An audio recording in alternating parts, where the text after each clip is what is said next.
One thing I like about biology is that willpower, if somebody feels they don't have it, feels like this thing that other people have, but everybody, unless they're brain damaged, like a hole through their head, has two anterior mid-singulate cortex, one on each side of their brain. Welcome back to Biohacking Insights. In today's video, we'll learn from Dr. Andrew Huberman the importance of doing tough things. Why should you do things you hate? And how does that develop your neurochemistry and make you a better person? Most people don't know this, but there's a brain structure called the anterior mid-singulate cortex. But what's interesting about this brain area, when people do something they don't want to do, this brain area gets bigger. Did you know that whenever you jog the extra mile, push yourself further in your weight loss program, or even task yourself with a more complex mental exercise, a particular area of the brain called the anterior mid-singulate cortex increases in size? The anterior mid-singulate cortex is a part of the brain towards the front and middle. It plays a role in various functions, including attention, decision-making, and emotional processing. Think of it as a control center that helps coordinate different aspects of your thoughts and actions. Now, here's what's especially interesting about this brain area to the neuroscientist. There's a lot of data on it already. Larger people have less anterior cingulate cortex. This brain area increases with dieting. In people who are now elderly, it develops to be larger, and in athletes, it's particularly large. But here's what's most important. It increases in those who perceive themselves as challenged and then overcome that challenge. This area retains a lot of its size. Researchers are beginning to believe that the anterior mid-cingulate cortex is the seat of the desire to live, rather than just one of the willpower centers. This was shocking news to Dr. Huberman, who has been in the neuroscience game since his 20s as a young man who could tell you every brain area and went on to teach neuroanatomy to medical students. But when he started seeing the data on the anterior mid-cingulate cortex, he was like, "Whoa, this is interesting." That's mainly because all the data points to the fact that we can build this area up, but on the other hand, as quickly as we build it up, if we don't continue to invest in things that are hard for us, things that we don't want to do, they will shrink back down.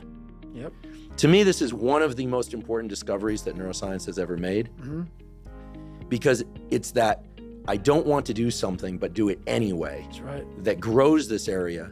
The neuroscientist has a former alcoholic friend who has been sober from alcohol for 30 years straight.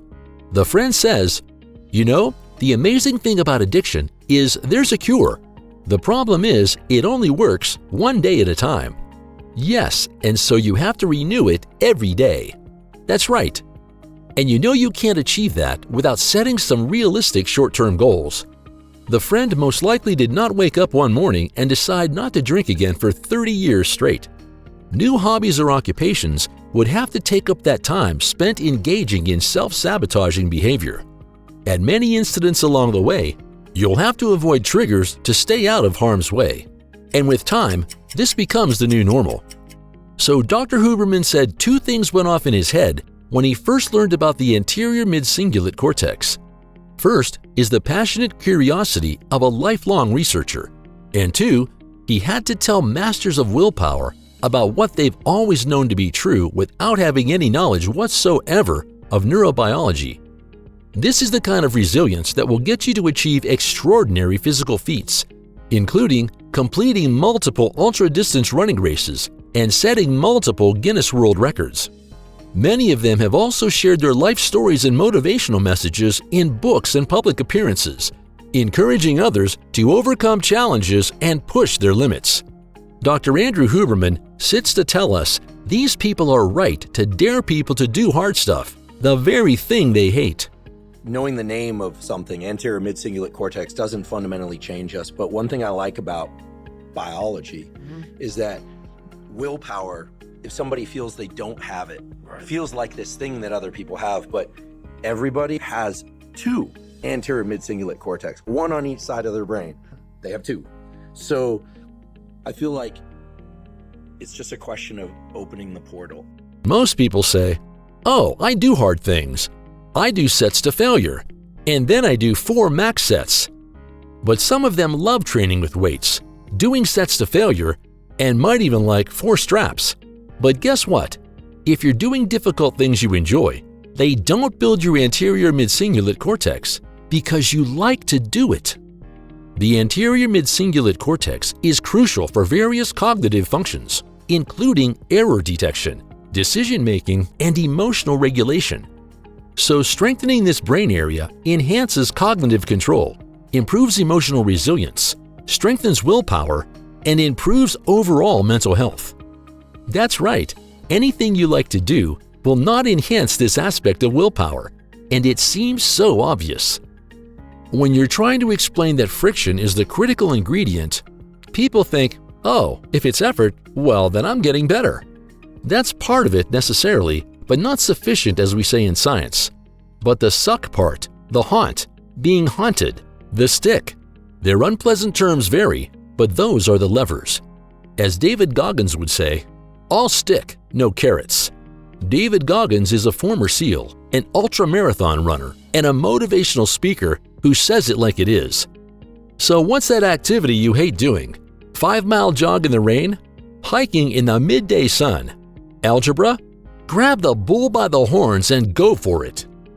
It's strongly activated when we move our body, when we don't want to move our body. I feel like it's like the David Goggins structure, right? It really is. It is. And it also has strong connections to the dopamine reward pathway. And everyone goes, yay, dopamine reward. Everyone loves dopamine. I'm partially responsible for people knowing a bit more about dopamine, but dopamine's badly understood. Everyone thinks of dopamine hits, as all about reward, but it's also about motivation and drive. As we've covered in our previous video, Dr. Huberman points out one forgotten input to the brain's dopamine centers: pain. Aside from chocolate, sex, and cocaine, pain also releases dopamine. The anterior mid-cingulate cortex can trigger dopamine release in response to what we're calling friction, and that's a learned thing. Dr. Huberman says that's something that no animal or human being comes into the world learning. That means willpower can be acquired rather than something we're born with. We all are adverse to pain and we like pleasure. We don't like uncomfortable circumstances, but the anterior mid-cingulate cortex is a structure that learns. It has neuroplasticity, so it can change throughout your lifespan, and people will say, oh, it has plasticity. You can change it. Guess what? It has plasticity in both directions. It can grow, true, but just as quickly as it can grow, it can shrink. So it requires constant upkeep, and that answer isn't something people will like. Like Goggins would say, there's no life hack, no special tip, no magic formula. Just raw hard work. But people will insist like, give me the energy drink, give me the supplement, give me the special shortcut, give me the sauna protocol that will make my anterior mid-cingulate cortex grow. There's no need to sell a limb for the latest neurotechnology now, when all through human history, we've had development of those brain areas through hard work. Devote yourself to discipline and sheer hard work, and do the stuff you hate as though you love it. True greatness emerges from embracing challenges and stepping outside comfort zones. Those who solely pursue what they love may limit their growth.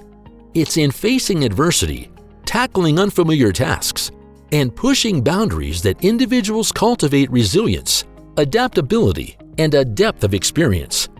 Greatness often lies in the willingness to explore uncharted territories, unlock hidden potential, and uncover new facets of one's capabilities. On that, Dr. Huberman and David Goggins once more agree. If you enjoyed this video, check out our video on Dr. Huberman explaining what prayer can do for you. Stay hard.